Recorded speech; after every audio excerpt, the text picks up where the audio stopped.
বাংলাদেশের যে তিনজন আলেম আল্লামা আলাউদ্দিন জিহাদি, হাসানুর রহমান হুসাইন নকশবন্দি এবং গোলাম রব্বানী কাশিমি, মাওলানা তামিম বিল্লাহ সহ অনেকে যারা গেছেন, এরা ফিলিস্তিনের মুসলমানদের অবস্থা অবলোকন করার জন্য, দেখার জন্য গিয়েছেন। ওনারা দেখেছেন এদেরকে নিয়ে কুচক্রী মহল গ্রেফতারের দাবি জানাইতেছে, এদেরকে নাকি এয়ারপোর্টে আসলে গ্রেফতার করবে। এ বুকার দল, তোমার যদি সামর্থ্য থাকে তুমি একবার ফিলিস্তিন যাইয়েই দেখাও, তুমি একবার যাইয়েই দেখাও।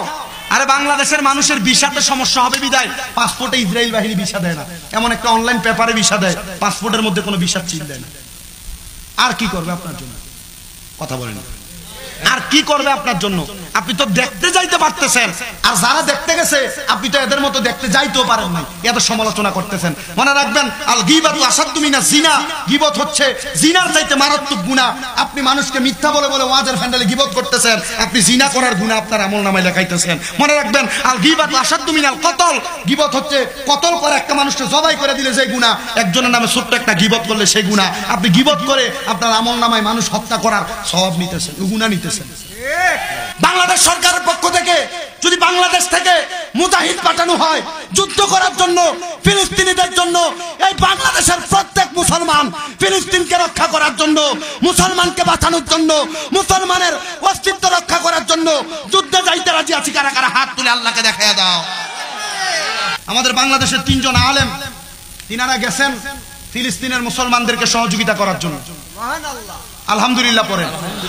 কিন্তু কিছু কুচক্রী মহল, এরা হুজুর, এরা এদের সমালোচনা করতেছে যে কি এরা নাকি মুসলমানদেরকে, মুসলমান ইসরায়েল ঢুকে গেছে আর ওইখানে যে লিখছে আল আকসা নিরাপদ।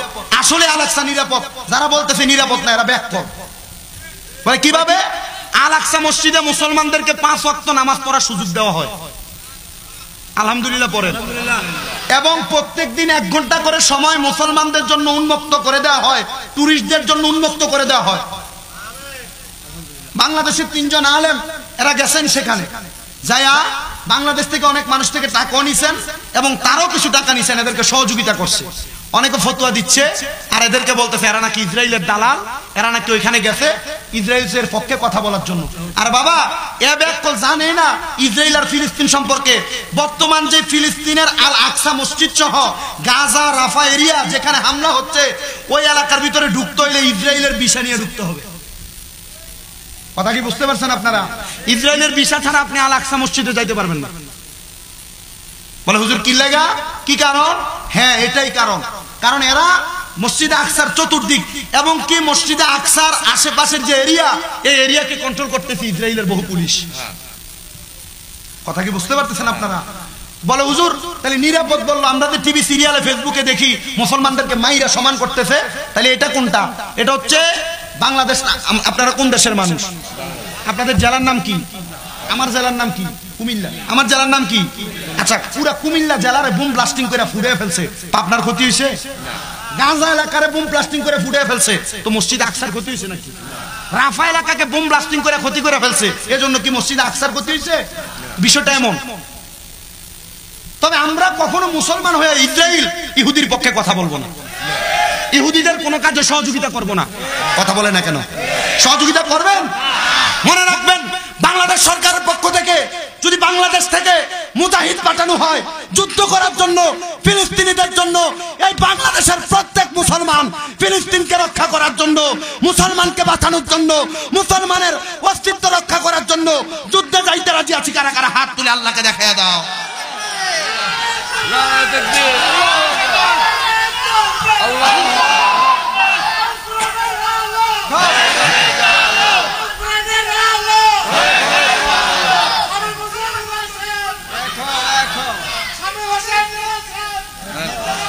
মনে রাখবেন, বাংলাদেশের যে তিনজন আলেম আল্লামা আলাউদ্দিন জিহাদি, হাসানুর রহমান হুসাইন নকশবন্দি এবং গোলাম রব্বানী কাশিমি, মাওলানা তামিম বিল্লাহ সহ অনেকে যারা গেছেন, এরা ফিলিস্তিনের মুসলমানদের অবস্থা অবলোকন করার জন্য, দেখার জন্য গিয়েছেন। ওনারা দেখেছেন এদেরকে নিয়ে কুচক্রী মহল গ্রেফতারের দাবি জানাইতেছে, এদেরকে নাকি এয়ারপোর্টে আসলে গ্রেফতার করবে। এ বুকার দল, তোমার যদি সামর্থ্য থাকে তুমি একবার ফিলিস্তিন যাইয়েই দেখাও, তুমি একবার যাইয়েই দেখাও। আরে বাংলাদেশের মানুষের ভিসাতে সমস্যা হবে বিদায় পাসপোর্টে ইসরায়েল বাহিনী ভিসা দেয় না, এমন একটা অনলাইন পেপারে ভিসা দেয়, পাসপোর্টের মধ্যে কোনো ভিসা চিহ্ন দেয় না। আর কি করবে আপনার জন্য? কথা বলেন, আর কি করবে আপনার জন্য? আপনি তো দেখতে যাইতে পারতেছেন, আর যারা দেখতে গেছে আপনি তো এদের মতো দেখতে যাইতেও পারেন নাই, এত সমালোচনা করতেছেন। মনে রাখবেন, আল গীবাতু আসাদ্দু মিনাজ জিনা, গীবত হচ্ছে জিনার চাইতে মারাত্মক গুনাহ। আপনি মানুষকে মিথ্যা বলে বলে ওয়াজের ফ্যান্ডেলে গীবত করতেছেন, আপনি জিনা করার গুনাহ আপনার আমলনামায় লেখাইতেছেন। মনে রাখবেন, আল গীবাতু আসাদ্দু মিনাল কতল, গীবত হচ্ছে কতল করে একটা মানুষকে জবাই করে দিলে যে গুনাহ, একজনের নামে ছোট্ট একটা গীবত করলে সেই গুনাহ। আপনি গীবত করে আপনার আমলনামায় মানুষ হত্যা করার সওয়াব নিতেছেন, গুনাহ নিতেছেন। এই জন্য শুধু শুধু না জেনে কারো সমালোচনার দরকার নাই। আমরা মুসলমান, আপনি যেই দল করেন এটা আপনার দলের বিষয়, কিন্তু ইসলাম, কোরআন, নবী, আল্লাহ কয়টা? এটার জন্য এক হইতে পারেন না, খালি সমালোচনা করেন। আমি আমার জীবনে কারো সমালোচনা করার চেষ্টা করি না, তবে যদি আল্লাহর কোরআন রসুলের হাদিস কুফরি কোনো বাক্য ব্যবহার করে আমি সমালোচনা করেছি। আমার জীবনে অনেক ভুল হয়েছে, ওয়াদের মাঠে দেখবেন আমার অনেক ভুল আছে, ইউটিউবে ঢুকে দেখবেন আমার অনেক ভুল আছে, আরো ভুল হবে, কিন্তু আমি আমার ভুলের জন্য আল্লাহর কাছে অনুতপ্ত হই। কারণ 1 ঘন্টা 1.5 ঘন্টা বয়ান করব, আমার একটা ভুল হবে না, আমি এত সাধু না, আমি এত সাধু না। আমি 10টা কোরআন আয়াত পড়বো, একটা ভুল হবে না, আমি এত সাধু না। আমার ভুল আছে, কিন্তু আমি কারো সমালোচনা করব না। আমার যদি 10টা ভুল হয়, মনে করেন আমার, আমি উদাহরণ দিয়ে বলছি, আমার আব্বা জান আমার একটা ভুল, উনি আমাকে ধরছে, এই হুজুর, এই মোল্লা মিয়া তুমি এটা পড়ছো, এটা ভুল হয়েছে। আচ্ছা, উনি কি আমার লাভ করলো না লস করলো? না। কেন? আপনাদের সামনে আমার শরম দিল না? শরম দিল না? কিন্তু উনি আমাকে ভুল সংশোধন করে দিছে। উনি যে ভুলটা সংশোধন করে দিছে, দ্বিতীয়বার আর আমার এই ভুল হবে না। তাহলে উনি আমার ভালো করছে না খারাপ করছে?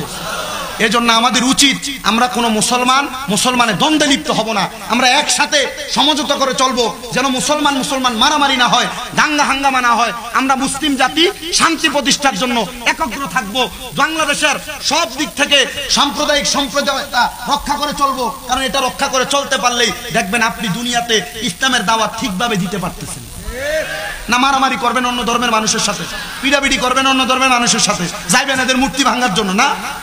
ইসলাম এটা শিক্ষা দিছে। আল্লাহ আমাদেরকে বোঝার তৌফিক দিন, আমিন। এই দেশে যেহেতু সব ধর্মের মানুষ আছে, আমরা ওই ধর্মের, এই যে আজকে আমার সাথে দেখা করতে আসলো যে একজন, নাম নাকি, একজন আসছে হিন্দু ধর্মের মানুষ, এই যে আপনাদের ঘরে দেখা করে গেল, তো উনি আসছে কেন? উনি না হিন্দু, উনি কেন আসছে? এজন্য কি আপনি ওরে বাইর করে দিবেন? উনি আসছে, এটা আমাদের জন্য ভালো। উনি কোরআন শুনতে আসছে, মাহফিল শুনতে আসছে, উনি শুনুক, শুনে যদি হেদায়েতের পয়সা আসে, এটা আমাদের জন্য ভালো। কথা বলে না কেন? উনি নিজেই বলতেছে যে ওই দিন বদলুর রশিদ মিয়ার ওয়াজ শোনার জন্য গেছে। তাহলে এটা কি ভালো দিক না? আপনি একজন বিধর্মীর সাথে যদি খারাপ ব্যবহার করেন, চিন্তা করবে, দেখছো মুসলমানের ব্যবহার কত বাজে। কথা বলে না? আমি আমার এমন নরম ব্যবহার দেখাবো অন্য ধর্মের মানুষকে, সেজন্য আমার সুন্দর ব্যবহার দেখে ইসলামের ছায়া তলে আসে।